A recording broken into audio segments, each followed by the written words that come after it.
శ్రీ గురుభ్యో నమః. శ్రీమద్భాగవతమునకు మాస్టారు ప్రసాదించిన వివరణను చెప్పుకుంటూ ఉన్నాము. అందులో భాగంగా చతుర్థ స్కందము చివరిలో ఉన్నామండి. మనము ప్రచేతసుల కథ పూర్తి చేసుకున్నాము. ఆశ్వాసాంతము అంటే ఆ స్కందము చివర మనకి మంచి మాటలు చెప్తూ ఉన్నారండి.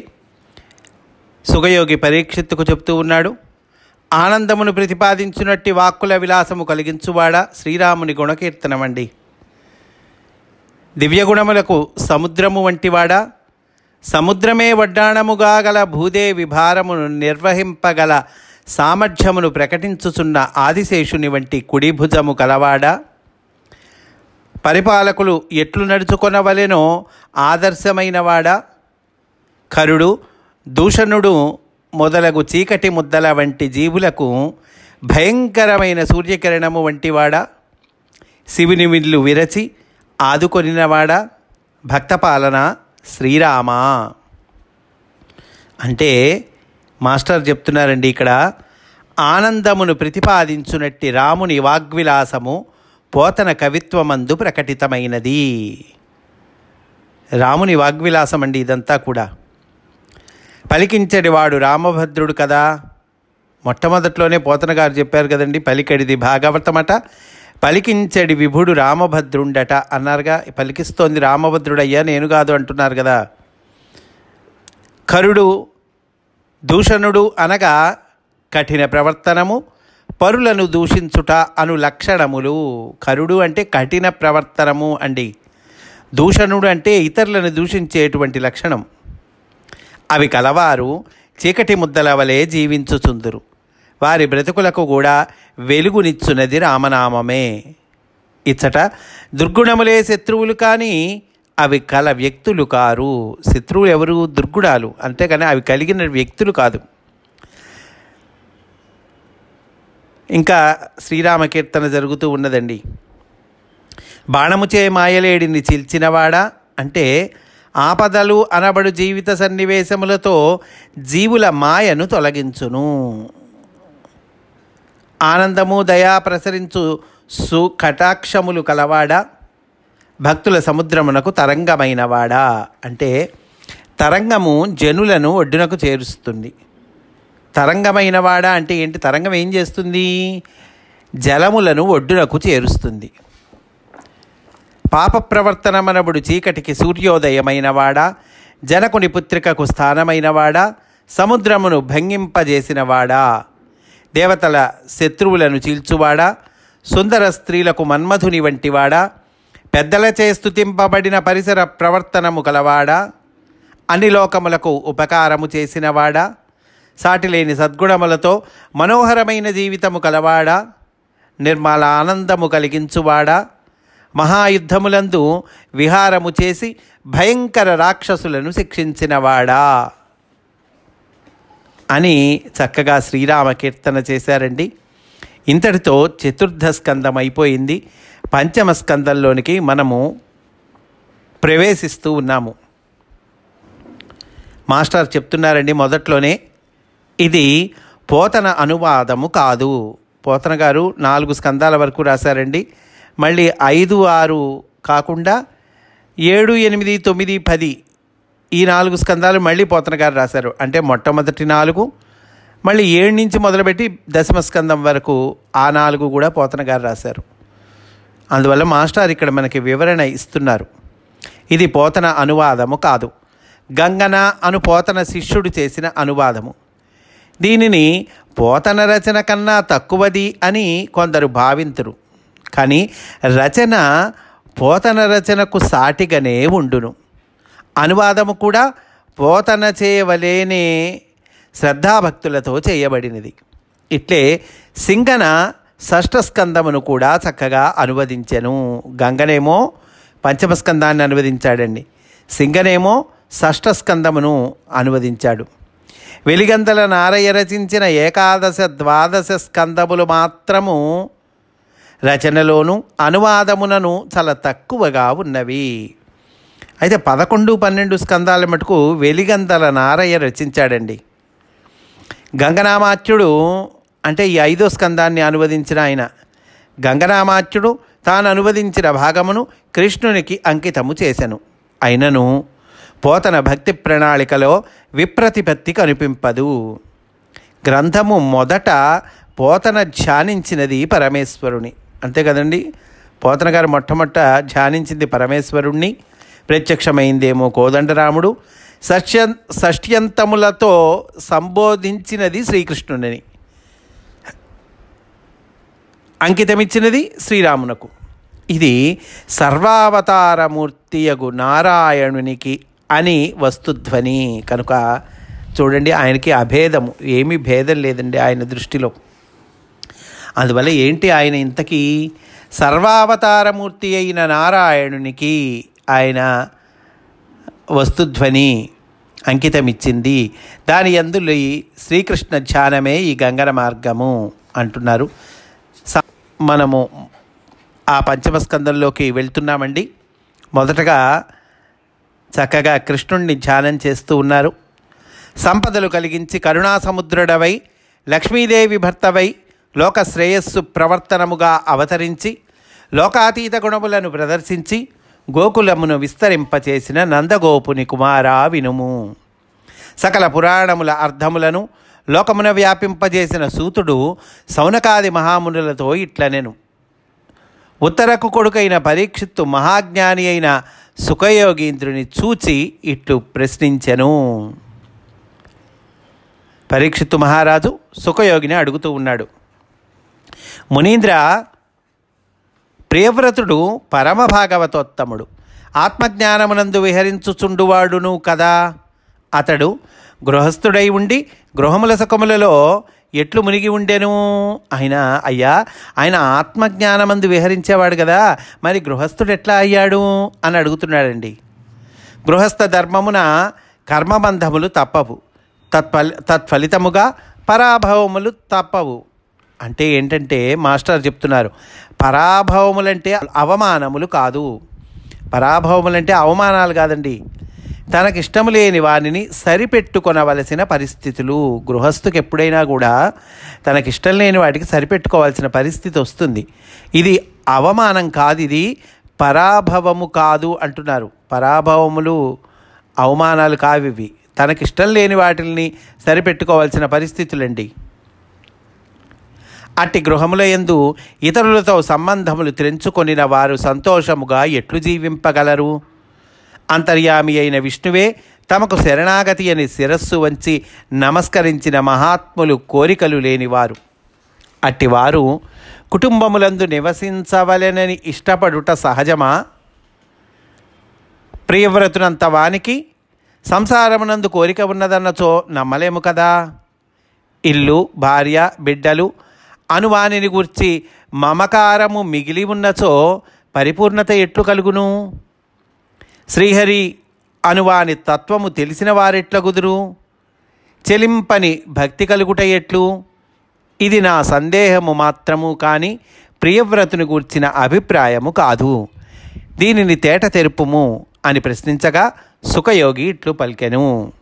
పరీక్షిత్తు మహారాజు సుఖయోగిని అడుగుతూ ఉన్నాడండి. అప్పుడు సుఖయోగి గారు చెప్తూ ఉన్నారు, అట్లు కాదు, నారాయణుని యందు మనస్సు మళ్ళీ దానిని రుచి చూచిన వానికి కూడా మొదట అప్పుడప్పుడు విఘ్నములు కలగవచ్చును, తప్పులేదు. అయినను అతడు పూర్వమార్గమును విడిచిపెట్టక సాధన పూర్తి చేయును. అప్పుడప్పుడు విఘ్నాలు కలుగుతాయ్యా, అయినా సరే పూర్వ మార్గాన్ని విడిచిపెట్టక సాధన చేస్తారు. ఎవరు? నారాయణుని యందు మనస్సు మళ్ళీ దానిని రుచి చూచిన వాళ్ళు. అంటే అర్థం ఏంటంటే, విడిచిపెట్టక సాధన పూర్తి చేయువాడు నారాయణుడే కానీ జీవుడు కాడు. నారాయణుడు జీవుని విడిచిపెట్టాడు. ఇక్కడ విడిచిపెట్టంది ఎవరు? భగవంతుడు. భగవంతుడు జీవుణ్ణి విడిచిపెట్టాడండి. నారాయణుడు జీవుని విడిచిపెట్టాడు. చెరువులోనికి నది నుండి తూము పెట్టిన వరకే కానీ పెట్టిన తరువాత చెరువు నీళ్లను గూర్చిన విషయము నది వేగమునకు సంబంధించినది. నదిలో నీళ్లు చెరువులోకి రావాలని తూము పెట్టాం, బాగుంది. ఇంకా తర్వాత అది నది కంట్రోల్లోకి వెళ్ళిపోతుంది. నదీ వేగానికి సంబంధించింది చెరువు నీళ్ళు. ఇప్పుడు ఏమైంది చెరువు నీళ్ళ పరిస్థితి? నదీ వేగమునకు సంబంధించింది. అట్లాగే ఒక్కసారి ఆయన వైపు మళ్ళాలి కానీ, మనము మనస్సు భగవంతుడి వైపు మళ్ళాలి కానీ, ఇంకా అది ఆయన పట్టుకుంటాడు మనల్ని. నారాయణుడు జీవుని విడిచిపెట్టాడు అంటున్నారు. ప్రియవ్రతుడు నారద మునీంద్రుని పాదసేవ చేసుకొనినవాడు. అరుదైన ఆధ్యాత్మ సాధన మనబడు సత్రయాగమనందు ఆజన్మ దీక్ష వహించి భూమిని పరిపాలించెను. మొదట అతడు తాను రాజ్యమును స్వీకరించుట తన జ్ఞాన మార్గమునకు భంగకరము అని నమ్మి రాజ్యమును అంగీకరింపలేదు. మొట్టమొదట ప్రియవ్రతుడు రాజ్యాన్ని అంగీకరించలేటండి. ఎందుకని? అయ్యా, ఈ రాజ్యము జ్ఞాన మార్గానికి భంగకరము అని రాజ్యాన్ని అంగీకరింపలేదుట. దానిని గమనించి చతుర్ముఖుడు ఇతనికి రాజ్యమందు మిక్కిలి ఆసక్తి పుట్టింతునని సంకల్పించెను. సమస్త దేవతా పరివారముతో బయలుదేరి బ్రహ్మలోకము నుండి ఆకాశ మార్గమున ప్రయాణము చేయుచుండెను. హంసవాహనుడై వేదములచే కొలవబడుచు తారకల నడుమ చంద్రుని వలె బ్రహ్మదేవుడు విహరించుచుండెను. మునీంద్రులు తన్ను ప్రశంస చేయగా తారాపథమున ప్రయాణము చేసి దిగివచ్చెను.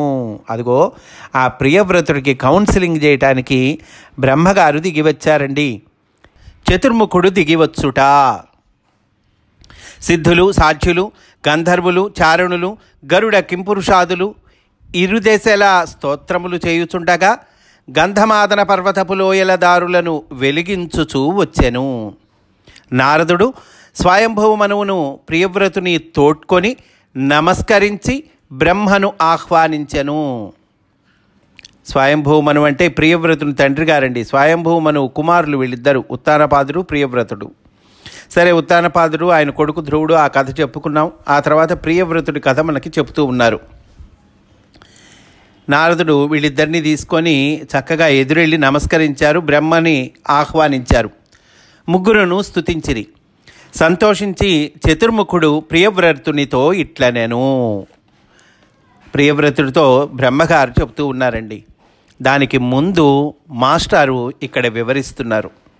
మోక్ష మార్గం ఏమిటి, గృహస్థ జీవితం ఏమిటి, రాజ్యము పట్ల ఈయన అయిష్టం కలిగి మోక్ష మార్గం వైపు వెళ్తాను, నేను రాజ్యాన్ని స్వీకరించను అంటున్నాడు. దానిలో ఉన్న ఏంటి విశేషాలు చెప్తూ ఉన్నారు. జీవుడు లోక వ్యవహారములలో వర్తించినచో సంసారబద్ధుడగుననియు, వానిని విడిచిపెట్టి అంతర్యామిని ఉపాసించిన వాడు తరించుననియు, ఈ రెండే మార్గములున్నవనియు భావించుట జీవుని సాధనలో ఒక స్థితి. సాధనలో ఇదొక స్థితి అండి. ఏంటది? లోక వ్యవహారాల్లో వర్తిస్తే ఏమవుతుందయ్యా? సంసారబద్ధుడు అవుతాడు. అదే కనుక వాడిని విడిచిపెట్టి అంతర్యామిని ఉపాసించిన వాడు ఏం చేస్తాడు? చక్కగా తరిస్తాడు. ఉన్నది ఈ రెండు మార్గాలే అని భావించటము జీవుని సాధనలో ఒక స్థితి. ఈ స్థితిలో ఉన్నవారు లోక విషయములకు దూరముగా ఉందురు. దానిని సృష్టికర్త మెచ్చడు. లోక విషయాలకు దూరంగా ఉంటాను అంటే మెచ్చట్టండి బ్రహ్మగారు. సృష్టికర్త మెచ్చడు. అట్లు ప్రవర్తించటం వలన లోకోపకారము జరగదు. ముముక్షుజనుల సాంగత్యము సంసార జీవులకు లభింపక గొప్ప కోసమై వేరుగా జీవించుట మిగులును. ముముక్షుజనుల సాంగత్యం లభించదు, ఏదో గొప్ప కోసమై వేరుగా జీవించడం జరుగుతుంది. అంతేకాక సంసార బంధము నుండి విముక్తి చెందుట ఈ సృష్టిలో ఉన్నవారికే కదా.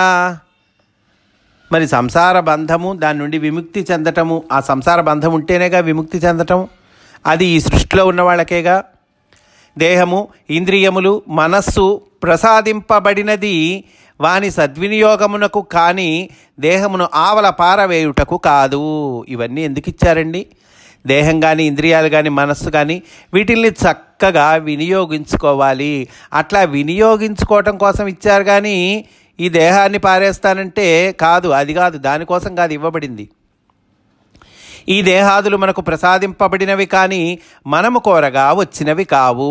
ఈ దేహం కానీ, ఇంద్రియాలు కానీ ఇవన్నీ చక్కగా మనకి ప్రసాదింపబడినవి, భగవంతుడు మనకిచ్చాడు. అంతేగాని మనం కోరితే ఇస్తాడా? మనం కోరినవే ఇవి, మనం కోరితే వచ్చినవే కాదు, భగవంతుడు ప్రసాదించినవి కనుక మనవి కావు. వానిని సొంతముగా ఉపయోగించుకొనుటకు హక్కు లేనట్లే ఉపయోగించకుండుటకు కూడా హక్కు లేదు. దేహం మంది కాదండి, గుర్తుపెట్టుకోవాలి. నేను అంటున్నా, నా శరీరం అంటున్నా కాదు, మంది కాదు, ఇది కూడా దేవుడిది, భగవంతుడిది. అందువల్ల ఏంటి, ఈ దేహాదులన్నీ కూడా మనం సొంతగా ఉపయోగించుకోవటానికి హక్కు లేదు, ఆయన పని కోసం ఉపయోగించాలి మనం. అట్లాగే ఉపయోగించకుండా ఉంటాను అంటే అది కూడా హక్కు లేటండి. సొంతగా ఉపయోగించుకోవటానికి హక్కు లేదు, ఉపయోగించుకోకుండా ఉంటా అంటే కూడా హక్కు లేదు.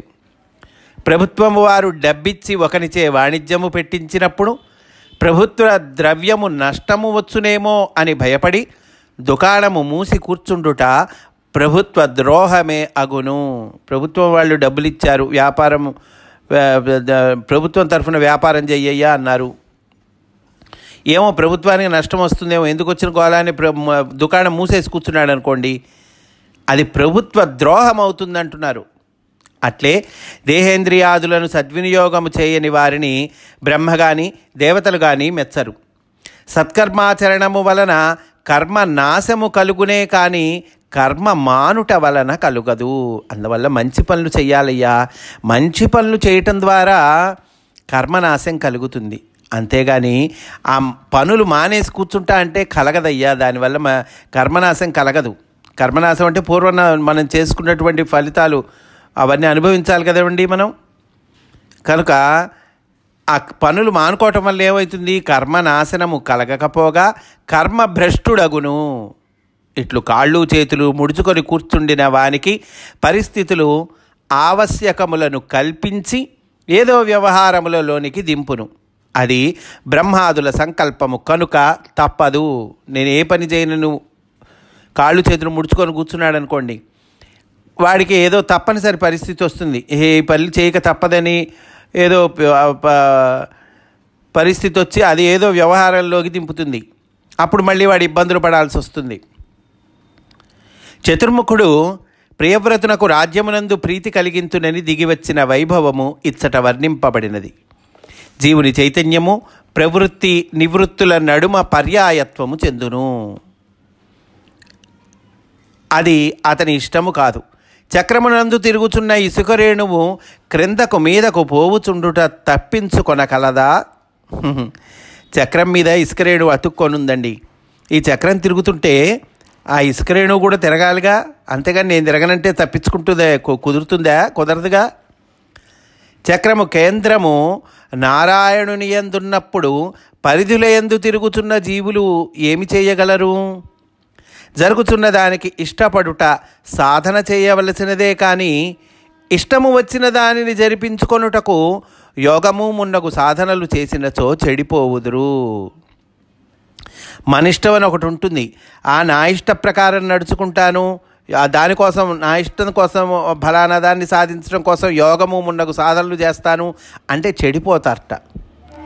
జరుగుతున్న దాన్ని ఇష్టపడాలి, అంతేగాని మనం ఇంకేదో ప్రత్యేకంగా ఇష్టపడతాను, జరిపించుకుంటాను, యోగం ప్రాక్టీస్ చేస్తానంటే చెడిపోతారయ్యా అంటున్నారు. అనగా అంటే భగవంతుడిచ్చింది స్వీకరించాలి, దానికి విరుద్ధంగా మనకేదో ఇష్టం అంటే చెడిపోవుదురు. అనగా కాలము వ్యర్థమగును. తారకల మార్గమున చతుర్ముఖుడు దిగివచ్చెనట. తారకల మార్గంలో చతుర్ముఖుడు దిగివచ్చాడు అని అంటున్నారండి ఇక్కడ. అంటే అర్థమేంటి అనగా సృష్టి మొదట తారకలుగా ఏర్పడి వాని యుగయుగాంతర కార్యమైన మండల పరివర్తనమున ఒక్కొక్క తారకు గ్రహములేర్పడి మండల పరివర్తనము చేయుచుండగా ఒక్కొక్క గ్రహమున జీవులేర్పడి జనన మరణముల మండల పరివర్తనము చేయుచుందురు. ఇదియే బ్రహ్మలోకము నుండి ప్రియవ్రతుని వరకు దిగివచ్చు దారి. బ్రహ్మలోకం నుండి ప్రియవ్రతుడి వరకు దిగివచ్చే దారి అంటే అది అర్థం.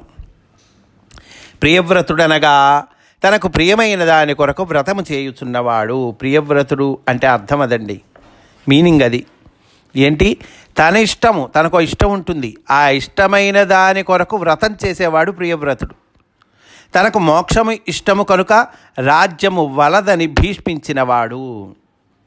చతుర్ముఖుడు హంసవాహనుడై వేదములచే కలవబడుచు దిగివచ్చిననగా జీవి శ్వాస తన వాహనముగా దిగివచ్చి ప్రాణములు, వాక్కు, కర్మాచరణము, ఇంద్రియ ప్రవృత్తులు అనబడు 4 వేదములచే కొలవబడుచున్నాడు. చతుర్ముఖుడు హంసవాహనుడై వేదములతో కొలవబడుతూ దిగివచ్చాడు అంటే అర్థం ఏంటంటే, జీవి ఏం చేశాడు?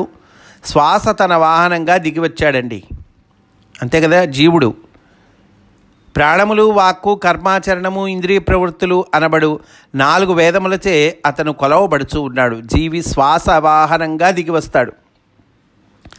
తారకా పరివృతుడైన చంద్రుని వలె వెలుగుచున్నాడనగా, చంద్రుని గమనము వలన భూమి చుట్టూను 28 దినముల ఋతుకాలము వర్తించి జీవుడు గర్భస్థుడగుచున్నాడనియు, జన్మించుట ఆదిగా చంద్రుని గమనముచే చేష్టలు కలిగి కర్మాదులయందు ప్రవర్తించుచున్నాడనియు అర్థము. చంద్రుడి గమనమండి.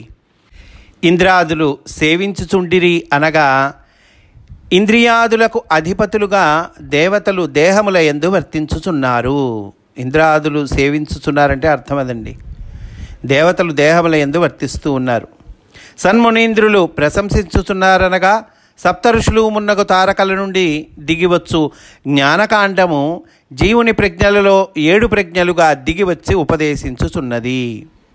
సిద్ధ సాధ్య గంధర్వాదులు 2 ప్రక్కల స్తోత్రములు చేయుచున్నారనగా, ఆయా ప్రజ్ఞల వలన కుడి ఎడుమలు, ముందు వెనుకలు, క్రిందు మీదులు ఏర్పడి జీవుడు దేహముతో వ్యవహారంలోనికి దిగుచున్నాడు.